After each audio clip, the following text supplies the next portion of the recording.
And ಶಿವಣ್ಣನ ಬಗ್ಗೆ ಹೇಳ್ಬೇಕು. First day ಅವ್ರ ಜೊತೆ ಶೂಟ್ ಅನ್ನ ಒಂದು ಬಾರ್ ಅಲ್ಲೆಲ್ಲೋ ಶೂಟ್ ಮಾಡ್ತಾ ಇದ್ವಿ, ಬಾರ್ ಸೀನ್ ಅಲ್ಲಿ. ನಾನು ಕೂತಿದ್ದೆ, ಶಿವಣ್ಣ ಬರ್ತಾರೆ ಬರ್ತಾರೆ ಬರ್ತಾರೆ ಬರ್ತಾರೆ ಫಸ್ಟ್ ಟೈಮ್ ಅವ್ರ ಜೊತೆ ಸ್ಕ್ರೀನ್ ಶೇರ್ ಮಾಡ್ಕೋತಾ ಇದ್ದೀನಿ, ಕಾಯ್ತಾ ಇದ್ದೆ. ಅವ್ರು ಬಂದಿದ್ದೇ ಗೊತ್ತಾಗಿಲ್ಲ.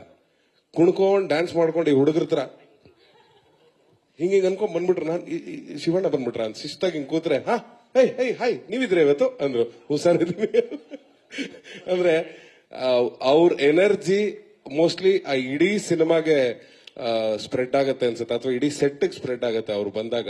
ಸೊ ಆ ತರದೊಂದು ಎನರ್ಜಿ ಇರೋ ಶಿವಣ್ಣ ಇನ್ನೂ ಹಲವಾರು ಸಿನಿಮಾ ನಿಮ್ ಜೊತೆ ಮಾಡ್ಬೇಕು ಅಂತ ಆಸೆ ಇದೆ Shivanna. Thank you so much. And obviously ನಮ್ಮ ಬಾಸ್, ನಾವ್ ಯಾವಾಗ್ಲೂ ಹೇಳ್ತಾ ಇರ್ತೀವಿ, ಅವ್ರ ಮುಂದೆ ಅವ್ರು ತೋರಿಸ್ಕೊಟ್ಟ ಹಾದಿಯಲ್ಲಿ ನಾವೆಲ್ಲರೂ ಹಿಂದ್ಗಡೆ ಬಂದಿರೋದು.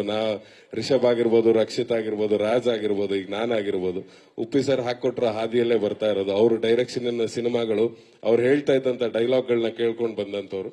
ಸೊ ಆಬ್ವಿಯಸ್ಲಿ ಅವರು ದ್ರೋಣಾಚಾರ್ಯರಾಗೇ ಇರ್ತಾರೆ, ನಾವು ಏಕಲವ್ಯ ಆಗೇ ಇರ್ತೀವಿ ಸಾಯೋ ತನಕ. ಅದು ನಮ್ಮ ಈಗ ನಿನ್ ಬಗ್ಗೆ ಮಾತಾಡ್ಲೇಬೇಕು. ಮೊನ್ನೆ ಮಾತಾಡ್ಲಿಲ್ಲ ನಾನು, ಅಂದ್ರೆ ನನ್ನ ಫ್ರೆಂಡ್ ಅಲ್ಲ, ಜಾಸ್ತಿ ಯಾಕೆ ಮಾತಾಡೋದು ಅಂತ. ಆಮೇಲೆ ಮಾಧ್ಯಮದಲ್ಲಿ ನೋಡಿದ್ಮೇಲೆ ಗೊತ್ತಾಯ್ತು, ಈ ಸಿಕ್ಕಾಪಟ್ಟೆ ಬಿರ್ಕಾಕ್ಬಿಟ್ಟಿದೆಯಲ್ಲ ಇದು ಅಂತ. ಇಷ್ಟೊಂದು ಬಿರ್ಕ್ ಯಾವಾಗ ಬಂತು ಅಂತ ಸುಮಾರು ಜನ ಫೋನ್ ಮಾಡಿ ಕೇಳಿದ್ರು. ಹೌದಾ ಅಂತ. ಹೌದು, ಏನೀಗ ಅಂದೆ ನಾನು. ಅಂದ್ರೆ ನಿಮ್ಗೆ ಯಾಕೆ ಬಿಟ್ಟಾಕಿ ಅಂತ. ನಾವು ಆರಾಮಾಗೇ ಇದೀವಿ, ನೀವ್ ಯಾಕೆ ಜಗಳ ಮಾಡ್ಕೋತಾ ಇದ್ದೀರಾ ಅಂತ. ಸೊ ರಾಜ್ ಆಸ್ ಯೂಶುವಲ್ ಅವನು ಬೇರೆ ಬೇರೆ ಭಾಷೆಗಳಲ್ಲಿ ಅವನ ಸಿನಿಮಾಗಳು ಬರ್ತಾ ಇದ್ದಾಗಲೇ ಎಲ್ರಿಗೂ ಗೊತ್ತಾಗುತ್ತೆ ಅಂದ್ರೆ ಅವನು ಎಷ್ಟು ಅದ್ಭುತ ನಟ. ನನಗೆ ಉತ್ಪ್ರೇಕ್ಷೆ ಆಗತ್ತೆ. ನನಗೆ ಅವನ ನಟನೆಗಿಂತ ಒಂದು ಮಾರ್ಕ್ ಜಾಸ್ತಿ ನಾನು ಅವನ ಬರವಣಿಗೆ ಕೊಡ್ತೀನಿ. ನಾನು ಅವನ್ biggest fan for is writing. ತುಂಬಾ ಅದ್ಭುತವಾಗಿ ಬರೀತಾರೆ. ಅಂಡ್ ನಮ್ ತರ ಗಂಟೆಗಟ್ಲೆ ತಗೊಂಡ್ ಬರೆಯಲ್ಲ. ಒಂದ್ ಪೆನ್ನು ಪೇಪರ್ ತಗೊಂಡು, ಶಿವಣ್ಣ ನೀವು ಒಂದ್ಸರಿ ನೋಡ್ಬೇಕು ಅವ್ರು ಬರೆಯೋದನ್ನ.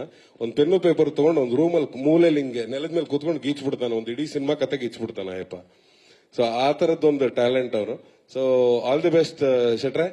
ಇನ್ನು ಹಲವಾರು ಸಿನಿಮಾಗಳು ಆಗ್ಲಿ, ಇದೇ ತರ 100 ಕೋಟಿ 200 ಕೋಟಿ ಕಲೆಕ್ಷನ್ ಮಾಡೋಷ್ಟು, 200,000 ಆಗ್ಲಿ, ಅದಕ್ಕೆ ಇನ್ನೊಂದು 0 ಸೇರಿಸ್ಬೋಣ, 2,000 ಕೋಟಿ ಕಲೆಕ್ಷನ್ ಆಗೋಷ್ಟು ಆಗ್ಲಿ. ಸೊ ಇನ್ನು ಹಲವಾರು ಸಿನಿಮಾ ನಿಮ್ ಪ್ರೊಡಕ್ಷನ್ ಇಂದ ಬರುತ್ತೆ ಅನ್ನೋ ಆಸೆಯಿಂದ ಹೇಳ್ತಾ ಇದ್ದೀನಿ. ರೀಸೆಂಟ್ ಆಗಿ ಸೂ ಫ್ರಮ್ ಸೋ ಅವ್ರದ್ದು ಗೆಲ್ತು. ಸೊ ಅದ್ರ ಹಿಂದೆನೆ ಇನ್ನೊಂದು 4-5 ಸಿನಿಮಾ ಅವ್ರದ್ದು ರೆಡಿ ಆಗ್ತಾ ಇದೆ. ಅಂದ್ರೆ ಅವರ ತಂಡಕ್ಕೆ ಹೊಸ ಹುಡುಗರಿಗೆ ಮಾಡ್ತಾ ಇರುವಂತಹ ಸಿನಿಮಾಗಳು. ಸೊ ಹೊಗಳಿದಿನ ಮಗ, ಇನ್ಯಾವ ಬಿರ್ಕು ಇಲ್ಲ.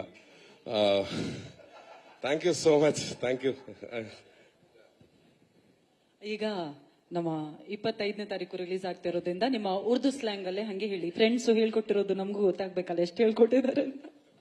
1-2 lines ಪ್ಲೀಸ್.